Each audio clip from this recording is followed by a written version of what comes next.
Everyone अनुबंधित अनुक्रिया शिक्षण तत्व विषय आज डिस्कसन करी। प्राकृतिक उद्दीपक और कृत्रिम उद्दीपक मध्य संपर्क स्थापन पर कृत्रिम उद्दीपक माध्यम प्राकृतिक प्रतिक्रिया सृष्टि करने को अनुबंधित अनुक्रिया शिक्षण तत्व कहुए। अनुबंधित अनुक्रियार अर्थ हेउची प्राकृतिक प्रतिक्रियार रूपांतरीकरण। पाभलव गोटे कुकुर को लेकिन एही शिक्षण तत्वर परीक्षा करथिले। परीक्षा अनुसार गोटे कुकुर को से बांधी रखिथिले एवं कुकुर को खाइते देबा पूर्वर प्रथमे गोटे घंटी बजाउथिले तापरे ताको मांस खाइबाकू देउथिले। एपरि किछि दिन हैला परे प्रथमे घंटी बजाई तापरे पाभलव कुकुर को खाइते देबा परे कुकुर घंटी एवं मांस मध्यरे गोटे संपर्कटे स्थापन कला। अर्थात से जानी पाइला जे घंटी बाजिबा परे खाद्य आसुची, खाद्य आसीबार ठीक पूर्वर घंटी बाजुची। निश्चित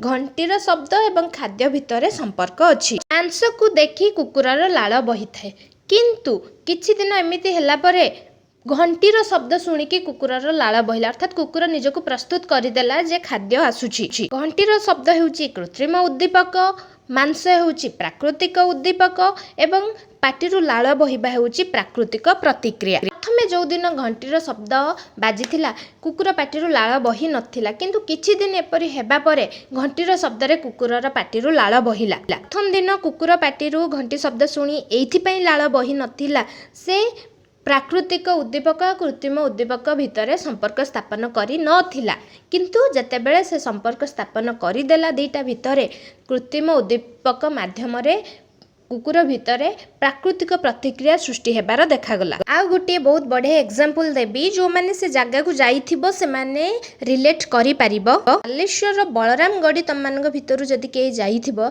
सेठी थिबा माछ पोखरी रे केबे माछ मानकु खाइबा दैछो कि दाना? साधारणतः मनीष मानक पाखक माछ गुड़ी आसती ना, दूरे जाती, किंतु सेठारे मनीष मैंने जो ठिया हुअती से मैंने आसिक ठूल हो जाती। कौन पाई ठूल हो जाती ना, से मैंने जानते मनीष मैंने सेठी ठिया हेले तांकू दाना खाइबाकू देबे। एथिपई बहु संख्यार माछ सेठारे आसिकी पिटी छाटी होइकी सेठी ठूल हो जाती।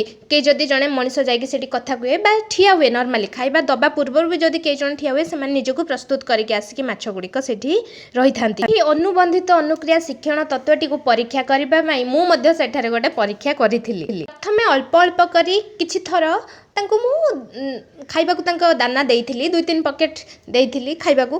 तापरे कोन हैला ना मो बोतल खाइबा सरी जाइथिला, दाना सरी जाइथिला, मो बोतल ले थिबा पानी टिके पकेबाकू गली। तो मु जतबेले पानी पकेइली सेम जिंस मु देखिली जे दाना पकेइले जेउ प्रतिक्रिया सृष्टि होथिला पानी पकेइले मध्ये सेम प्रतिक्रिया सृष्टि होची।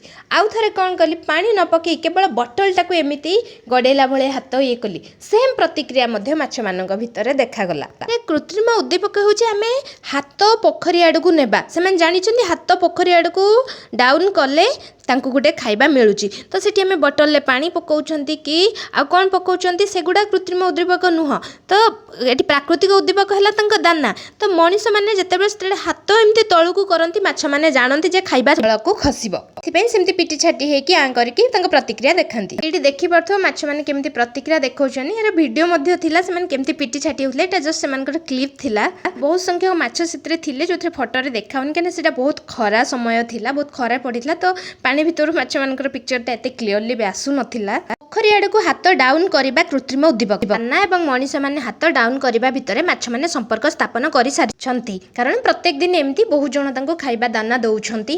तो सेथि पई से माने मनीष आसिले से माने जानि पारछंती प्रतिक्रिया देखौछंती। आउ गुटी जिंस को मध्ये हमें कृत्रिम उद्दीपक भाबरे नै परिबा। जतेबेले दानाटा पडुची पानी रे बा पानी रे गुटे जिंस पडिबा द्वारा गुटे साउंड होची, तो सेई साउंड द्वारा से माने जानि पारछंती से साउंडटा होची गुटे खाद्यर साउंड, कारण सेठी जहाँ भी पड़े सब बेले खाद्य ही पड़े।